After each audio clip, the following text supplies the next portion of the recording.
sabog ito.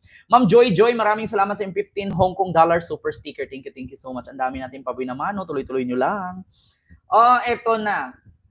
Mga kababayan, dito natin pag-usapan itong yaman ba ni Duterte ay yaman din ba ni Kibuloy? Or ang yaman ni Kibuloy ay pagmamay-ari ni Digong?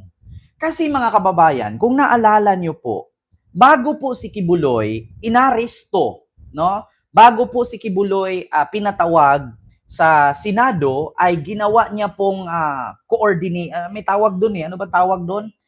Ginawa niya pong coordinator itong si Digong, no? Na sa yaman niya, sa mga ari-arian niya. Ginagawa niyang coordinator, no? Bigla si Digong nung siya ay ipinaimbestigahan at pinapatawag sa administrator, coordinator tuloy. Administrator, sorry po, nagkamali lang. Administrator. Kung naalala ninyo, bakit ginawang administrator ni Kibuloy si Digong samantalang hindi naman sila magkaano-ano? Sabihin natin magkaibigan sila, kapatid ang kanilang turingan. Wala bang kamag-anak si Kibuloy na para iwanan niya ang kanyang mga ari-arian? Ngayon ang tanong mga kababayan. Ma'am Arlene, Miguel, shoutout, Ma'am Mirian, kay Ma'am Gandara, Ma'am Cathy, hello po. Ma'am Ninita Umali, Ma'am Babet Blanco. Wala bang kamag-anak si Kibuloy na pwedeng pag-iwanan niya ng kanyang mga ari-arian at kung bakit si Duterte pa ang ginawa niyang administrator? May sarili naman silang accountant. So paanong yaman ng isa ay yaman din ng isa? I guess trustee ang tawag kaya doon. Sabi ni Lani Royston. Hindi ba po pwedeng ang yaman ni Kibuloy ay kayamanan ni Digong? Kasi magtaka kayo, bakit ginawang administrator ni Kibuloy si Digong samantalang may kamag-anak naman si Kibuloy? Meron naman siyang mga pinsan, meron naman siyang siguro meron siyang kapatid. 'Di ba? Baka nga kasi ganito explain ko sa inyo. Yun kasing mga religious group kasi mga kababayan. Oy, Ma'am Brinda Barton, maraming salamat sa yung $20. Nako, thank you so much po na palipad. Alam niyo sa totoo lang, kapag sinabi kasi nating relihiyon mga kababayan, walang taxes yan. Ngayon, kahit magpatayo ka dyan ng napakalaking stadium, kahit magtayo ka ng negosyo mo, hospital, paaralan, kahit bibili ka ng mga mamahaling sasakyan, walang tax yan kasi nga relihiyon. Religious group kasi si Kibuloy. So, ang tanong ngayon mga kababayan, sa dinami-dami na mga tauhan ni Kibuloy, sa dinami-dami, imposible naman si Kibuloy walang kamag-anak. At bakit si Digong pa ang ginawang administrator? Eto ngayon, mga kababayan, meron tayong ipapakita sa inyo na mismong si Senador Antonio Trillanes at si Arturo Las Cañas nagsabi na yun daw mga eroplano ni Kibuloy ay eroplano daw yan ni Digong. Ayun, nako, Ma'am Romana, maraming salamat sa $25 Hong Kong super sticker. Thank you so much. So ito na mga kababayan. Pakinggan natin ito Siyempre, i-open muna natin ito. I-open ko lang mga kababayan. Wait lang. Ito po ang aking conclusion dyan. Yan. Ulitin ko Yan po ang aking conclusion dyan based sa aming investigasyon at pagpo-profile.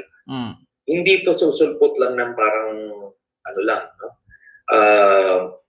na administrator siya kung wala siyang interest dyan. Kasi kung ikaw may-ari ka ng iba't ibang properties of all the people sa Pilipinas, si Duterte pa yung gagawin mo na administrator, di ba? Ano yan? Yung mga ganyang godfather type na pag-uugali, aangkinin yung property mo. Pero, unless sa kanya naman to begin with, no? Ayun. Narinig nyo mga kababayan. Hindi mangyayari na susulpot ka na lang bigla at si Digong na ang magiging administrator ng mga ari-arian mo at mga kayamanan mo na meron ka naman mga kamag-anak, meron ka mga sekretary, meron ka mga right hand. 'Di ba? Oh, kaya ito ngayon isa sa inimbestigahan ni Senador Antonio Trillanes at pinag-aralan na kung bakit sa dinami-daming tao, 'di ba? Sa dinami-daming pwedeng pag-iwanan or gawing administrator ni Kibuloy, bakit si Digong? Kung walang share si Digong sa kayamanan ni Kibuloy. Kasi actually mga kababayan, kung ako mayaman, 'di ba naalala ninyo yung ibang mga negosyante, mga mayayaman, para hindi sila magbayad ng napakalaking tax, ang gagawin nila nagcha-charity sila.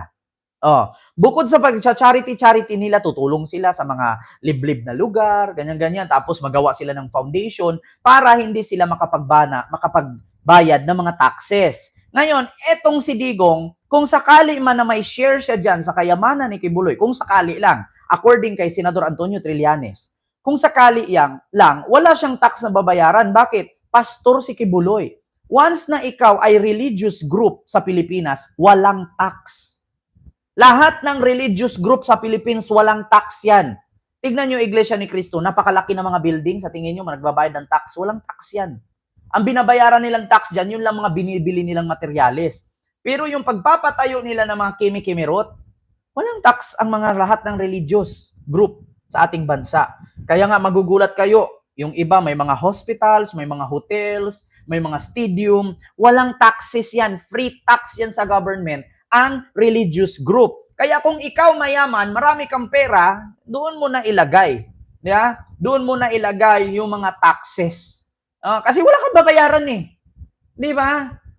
Mga walang tax. Kaya ngayon, pwede, halimbawa ako, presidente ako sa Pilipinas, pwede kong gawing pastor, o halimbawa, ito, may kaibigan akong kakilalang pastor, halimbawa, gagawin ko si Kenry, gagawin ko siyang kasi pastor siya. Ito, sabihin mo, sa iyo ito, pagmamayari mo ito, magpapatayo ako 5 mansyon, bibili ako ng kalupaan, para hindi ako singilan ng tax, ikaw ang maghawak kasi pastor ka, at sabihin mong sayo yan. Hindi ka naman iimbestigahan at questionin yan, kasi pastor ka na.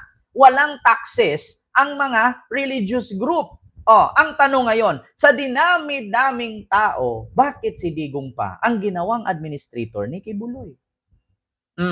At bukod dyan, mga kababayan, ito pakinig ko sa inyo ha, mga kababayan, ito. Inanunsyo ng Sunshine Media Network International o SMNI sa pamamagitan ng kanilang post sa X account kahapon ang pagtatalaga kay dating Pangulong Rodrigo Duterte bilang administrator ng mga ari-arian ng Kingdom of Jesus Christ o KOJC ni Apollo Kibuloy. Walang ibang detalyeng ibinigay ang SMNI. Ngunit si Duterte ay kilalang malapit na kaibigan ni Kibuloy na siya rin spiritual advisor ng dating Pangulo. Hindi naman ikinagulat ni former Presidential Advisor for Political Affairs Ronald Llamas ang balitang ito. Dati kasi sinabi na ni Digong, no? Si Digong mismo nagsabi siya. Alam mo yan si Kibuloy, pag may bibilin siyang isang bagay, dinodoble niya para yung kalahati ibibigay sa akin. So ibig sabihin, yung kanilang bituka nakatali sa isa't isa, lalo na sa usapin ng kayamanan. No? Kaya hindi nakakagulat na siya yung huling administrator. Ayon pa kay Llamas, kung sakaling magkaroon man ng malaking problema si Kibuloy, ay ang dating Pangulo na ang bahala sa kanyang mga ari-arian. Pwede lang habol nila para may chilling effect sa mga mag-aambisyon na makiagaw sa kanyang kayamanan. No? Malaking tanong din para kay dating Presidential Advisor kung may buwis ba ang mga pag-aari ni Kibuloy. Dahil dapat binibuwisan yan eh. No? Kaya mga kayamanan. Resina, UNTV News and Rescue. Diyos ang aming sandigan, serbisyo publiko ang aming pinahahalagahan. Alam nyo na, mga kababayan. Okay, OJC ni Apollo Kibuloy. Walang ibang detalyeng ibinigay ang SMNI. Alam nyo na, mga kababayan, na kapag religious kasi, tax exempted yan. So ngayon, ang tanong mga kababayan, ngayon, katulad niyan, syempre, kapag nahatulan si Digong sa ICC at syempre ipipris ngayon ng AMLAC at ng ICC ang ari-arian niya, madadali yung kay Kibuloy. Bakit? Kasi si Digong ang iniwang administrator ni Kibuloy. Ngayon, syempre ipipris ang mga account ni Digong ngayon. madadamay. Yung ari-arian di ba? Ni Kibuloy. Trustee ang tawag namin dito kung ipaalaga niya ang kanyang asset sa isang tao, may tax din. Sabi nila ni Royston. Di ba? Paano yan? Nakakulong na din si PRRD. Sabi ni Ma'am Venny. Hindi, kasi balita ko pa naman, mga kababayan, narinig ko lang na may possibility daw na kapag nahatulan si Digong at napatunayan na nagkasala talaga siya dyan sa pagkakulong niya sa ICC at sa crimes against humanity, may possibility na ang kanyang mga asset at mga ari-arian ay ipipraise. At kukunin nga daw yung iba at ibigay nga daw sa mga biktima ng extrajudicial killings at war on drugs. Di ba? Ngayon, mga kababayan, nakakagimbal, nakakagulat ba? Konektado na, dugtong-dugtong na, kasakasama na. Eto na nga ang sinasabi nila na grabe naman. Lahat ng kasinungalingan, dating kwentong barbero at sabi lang ng sundalong kanin, nagkatotoo. Imposible naman kayong mga dipogang DDS dyan. Hindi pa rin kayo maniniwala. Di ba? Naku, mga kababayans. Ay, ewan ko lang. So dito naman tayo mga kababayan, tapos na tayo dyan sa yaman ni Duterte na hawak ni Kibuloy, or ang yaman ni Kibuloy ay yaman din ba ni Digong? Nagtatanong lang kasi isa yan sa iniimbestigahan ni Senador Antonio Trillanes.